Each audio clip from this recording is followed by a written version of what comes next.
연말 되면은 그 강남 쪽은 아무래도 사람이 행사가 많잖아요. 북적북적하지. 친구가 하는 얘기가 음. 너 게임 접는 거 보고 음. 아 합격할 줄 알았다. 오. 스티마하고 비티윤. 비티윤 이렇게 두 분이시고. 형구 형. 잘했어. 네.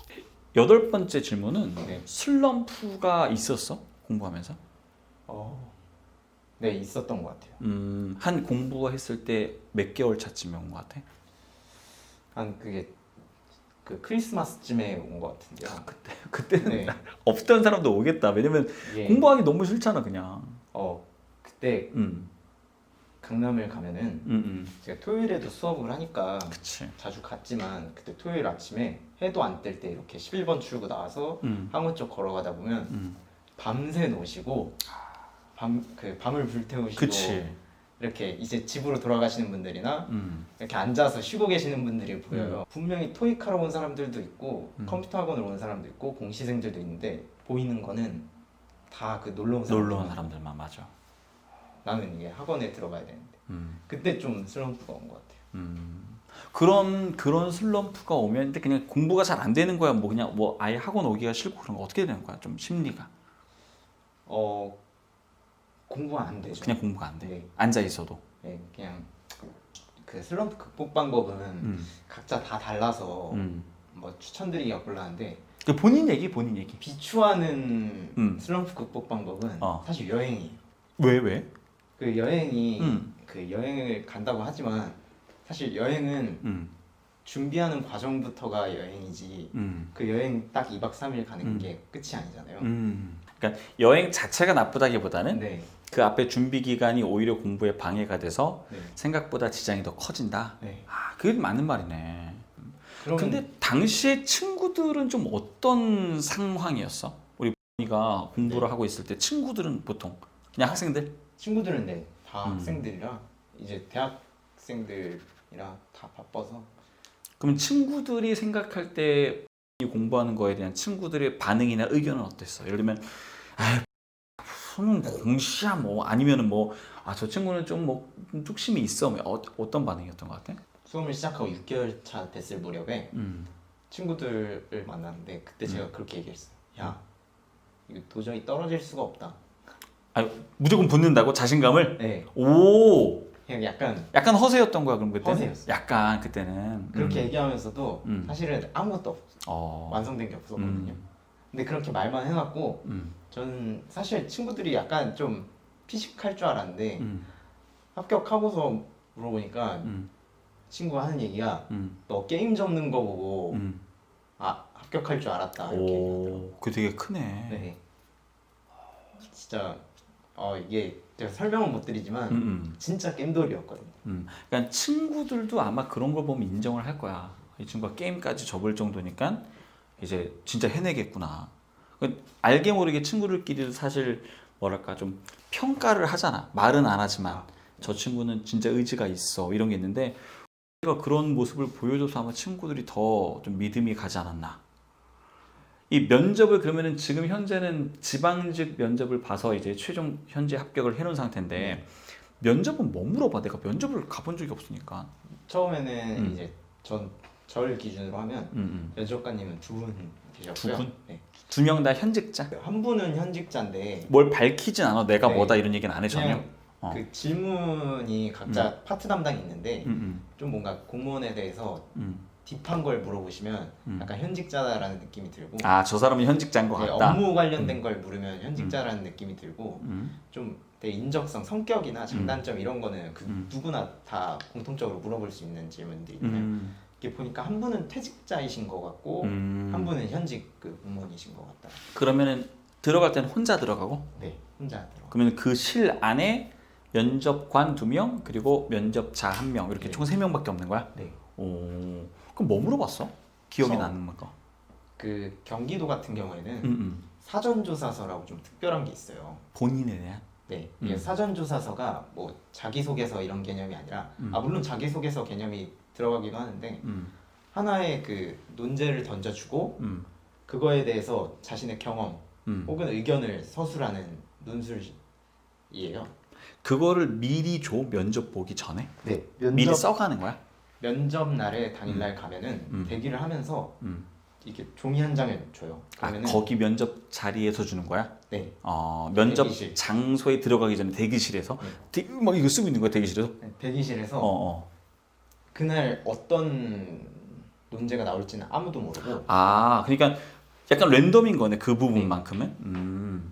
그날 딱 가서 제가 받았던 사전조사서 질문이 공무원에 대해서 직간접적으로 경험한 것에 대해서 서술하시고 그 경험을 토대로 공무원 조직의 장단점을 서술하시오. 이거였어요. 본인이 아직 공무원이 아니니까 네. 그 동안에 살면서 공무원에 대해서 느꼈던 거. 그래서 그거에 대해서 15분을 주거든요. A4 용지 한 장 분량을 딱 주는데 거기에 보통 절반 채우고 그러는데 저는 다 채웠던 것 같아요. 그러면 면접은 스터디를 했었어 안 했었어? 네, 했어요. 스터디 했었고 면접 수업은 들었어 안 들었어? 면접 수업 들었어요. 수업도 듣고 네. 수업은 어떤 선생님과 들은 거야? 저는 PT윤 선생님. PT윤 선생님과? 네. PT윤 선생님이 그러면 면접을 준비해 주신 그 방향하고 실제로 면접 갔을 때 그게 딱 거의 맞아 떨어졌어? 네, 저는 딱 맞았던. 본인은 완전 딱 이게, 맞았어? 사실 면접 선생님 하시면 이렇게 유명하신 분들이 좀 이강 체제를 뽑자면 스티마하고 PT윤. PT윤 이렇게 두 분이시고 또 조철현 선생님도 계시고. 조철현도 계시고. 네, 근데 분명히 두 분 스타일이 다른 것 같아요. 스티마 선생님은 좀 세세하게 자세하게 확실히 준비하자 이런 분위기고 스티마 선생님은 어떻게 알고 있어? 수업은 안 들었는데. 제가 이렇게 하면서 어. 면접생들 단톡방이 있거든요. 필기 합격한 사람들은 이제 면접 준비를 위해서 단톡방을 만들어요. 경기도는 이게 한 1000명이 넘어갔거든요. 와. 필기 합격자들 단톡방이. 근데 그 단톡방을 누가 연주를 어떻게 알고 다 들어가는 거야 거기? 저는 PT윤 선생님이 연 단톡방에 들어갔는데 이게 각자 스티마 쌤한테도 들어가요. 여러 정보를 여기저기 다 알려고. 네. 오케이. 이렇게 섞어서 들어가는데 딱 분위기를 보면 극명하게 나뉘어요.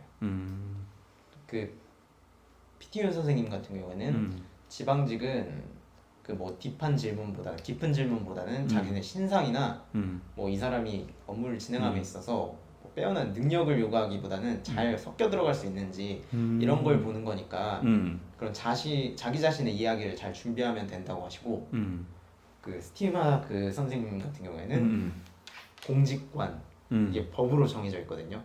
공직관이라던가 공직가치 이런 걸 다 외우고 이렇게 들어가는 걸 추천하는 타입이죠. 근데 이제 PT윤 선생님 스타일이 실제 시험장에 갔을 때 본인의 경우는 네. 좀 딱 맞아 떨어진 케이스가 되겠네.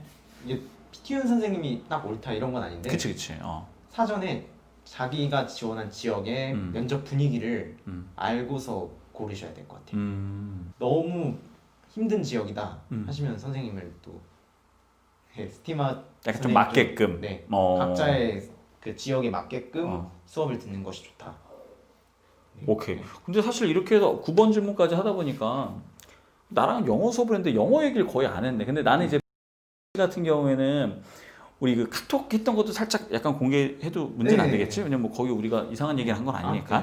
이제 8월 29일인가 아마 처음 카톡을 한 걸로 기억하는데 내가 이제 수업 때도 씨가 하프 모의고사 성적의 변화에 대해서 내가 이제 누구라고 그때 당시엔 얘기는 안 했지만 성적표를 막 보여주면서 이렇게 발전하는 친구가 있다 막 이런데 속으로는 이 친구 제발 붙어야 되는데 막 이런 생각을 했지. 그러니까 안 붙을까봐가 아니라 붙어야지 나도 이제 얘기를 하니까 그 과정이 있으니까. 저도 지금에 와서 얘기하지만 형이 저의 합격을 누구보다 바란다는 걸 느꼈어요. 당연하지. 그러니까 나는 그냥 뭐 여느 합격생 중에 한 명이라고 하는 게 아니라 이제 그 과정을 옆에서 진짜 좀 잘 지켜봤기 때문에 성적표도 이제 내가 이렇게 중간중간 띄워서 보여줘도 상관없겠지. 다 지나간 거니까. 그 제일 처음에 내가 기억나는 게 뭐냐면 내가 이제 성적 그 이제 분포라고 하잖아.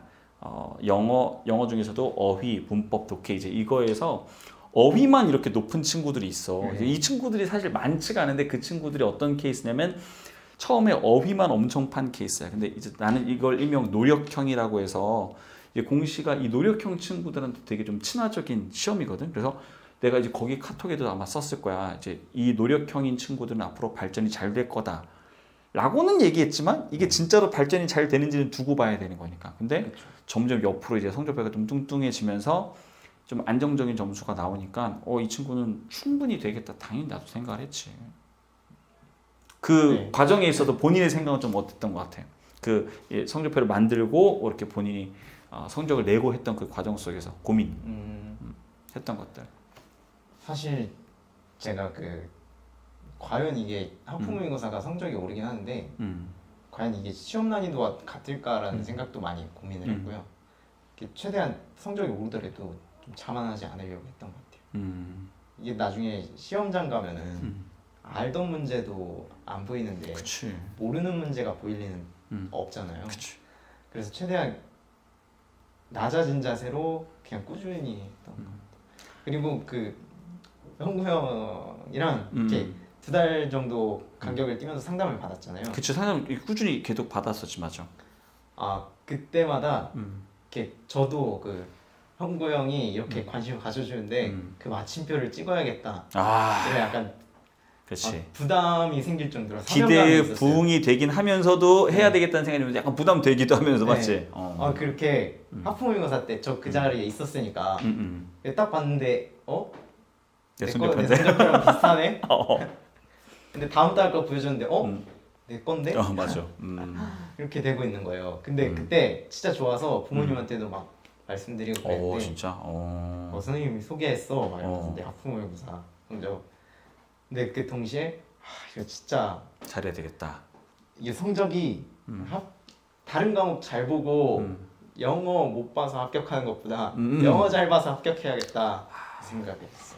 어쨌든 결과가 너무 네. 잘 돼서 다행이기도 하고, 그러니까 이제 상담 계속하면서 느낀 거지만은 이제 제대로 된 방향으로 가고 있는 사람이라는 생각이 당시에 또 들었고, 최종적인 합격을 하니까 오히려 내가 더 기분이 좋네. 그러니까 그 성적표를 통해서 내가 지금 발전하고 있다는 걸 눈으로 보는 거, 그게 중요한 거지 사실은. 그렇죠. 그거 하려고 성적표 만든 거고. 근데 그거 알아? 성적표 신청을 많이 안 한다? 많이 안 하고 성적표 만들었는데 안 찾아가는 사람들 많아, 생각보다. 한 예를 들어서 100명이라고 치자. 100명이라고 치면 성적표로 마킹을 내는 친구들을 끝까지 다니는 친구들은 30명도 안 되고 그 중에 한 절반 정도만 찾아가면서 나랑 상담을 해. 그러니까 생각보다 그거를 눈으로 보는 게 어떻게 보면 되게 좀 가슴 아픈 일이야. 아름답게 성적이 쭉쭉 올라가는 게 아니니까 사람이 다 똑같이. 영어 얘기는 또 그렇게 하고 이제 마지막 질문을 해봅시다. 공시를 이제는 내가 보기엔 더 많이 준비할 것 같아. 지금 코로나여서 뭐 사람을 안 뽑아. 이 공시 준비하는 우리 30만 공시생들에게 이번 지방직 합격 그리고 국가직 취합을 기다리고 있는 하고 싶은 얘기. 공부가 힘들고 각자 맨날 같은 장소를 간다는 게 쉽지가 않아요. 스터디 카페에서 공부를 해도 그렇고 독서실에도 그렇고. 근데 제가 사실은 강남에 오는 게 제가 시험 끝나면 강남 절대 안 와. 막 이런 마음으로 공부를 했거든요. 근데 막상 또 합격하고서 아까 말씀드렸다시피 놀러 온 사람들만 보였다고 했잖아요. 합격하고서 강남 가니까 백팩 메고서 학원 가는 학생들이 많이 보여요. 보이지 그게. 네.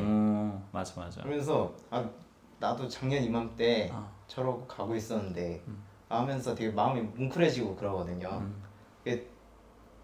준비를 하시는 분들도 내년에는 각자 자기가 다니던 독서실, 뭐 직봉을 하신 분들은 집, 아니면 스터디 카페를 가셨던 분들은 스터디 카페, 그런 거리를 지나다 보면 다른 학생들이 보일 거예요. 그리고 추억하면서 기분 좋게 그러실 수 있고, 지금 이 영상 보시는 분들도 그러길 제가 간절히 바라겠습니다. 노베이스도 할 수 있다 없다? 할 수 있다. 충분히 할 수 있다. 이거 본인이 뭐 산 증인이니까. 네. 마지막 공시 질문. 우리에게 공시란? 제 기준으로 패자부활전. 패자부활전. 네. 어떤 생각에도 본인은 패자라고 생각했는데 부활했다고 생각하는 거야?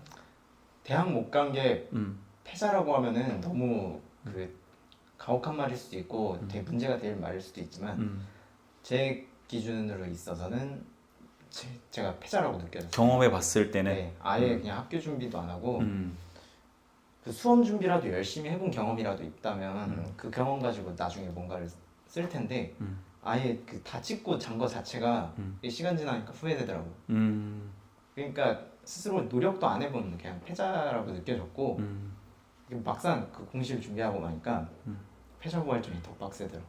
그러니까 이거를 다른 사람이 공시는 인생의 패자부활전이다 이렇게 말하는 거 솔직히 와닿지도 않잖아. 근데 본인이 실제 경험해보고 얘기하니까 이거는 진짜 많은 사람들이 들어보고 울림이 있을 것 같아. 우리 이제 마무리 한번 해봅시다.